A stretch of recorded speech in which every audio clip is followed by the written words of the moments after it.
Generally if I want to be sure ನನ್ನ hormone health ಚೆನ್ನಾಗಿದೆ, ಹೆಣ್ಮಕ್ಳು ಏನೇನು ಮನಸ್ಸಲ್ಲಿ ಇಟ್ಕೊಂಡು they should always do these things to keep their hormone health in place.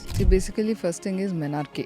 The age ಅಂದರೆ ಯಾವ ಏಜಲ್ಲಿ ಮೆನ್ಸಸ್ ಸ್ಟಾರ್ಟ್ ಆಗುತ್ತಲ್ಲ, that gives us an indication is the menstrual hormones ಎಲ್ಲ ನಾರ್ಮಲ್ ಇದೆನಾ ಅಂತ. ಸೊ ನಾರ್ಮಲಾಗಿ usually between 10 to 15 years ಆಗಬಿಡಬೇಕು.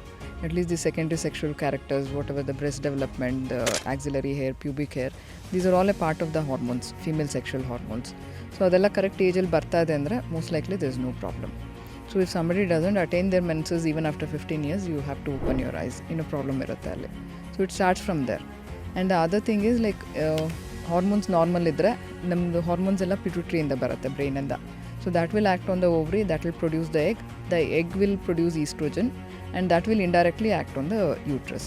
So basically every month pituitary hormones ಚೆನ್ನಾಗಿದೆ, it's a cycle. Pituitary hormones ಚೆನ್ನಾಗಿದ್ದರೆ ಓವ್ಯುಲೇಷನ್ ಕರೆಕ್ಟಾಗಿ ಆಗುತ್ತೆ, ಎಂಡೋಮೆಟ್ರಿಯಮ್ ಅಥವಾ ಯೂಟ್ರಸಲ್ಲಿ ಲೈನಿಂಗ್ ಕರೆಕ್ಟಾಗಿ ಬೆಳೆಯುತ್ತೆ. And once that phase passes off, you'll have your period. So if you're having regular periods, 2 to 3 days of menstrual flow, that indirectly tells that everything is normal.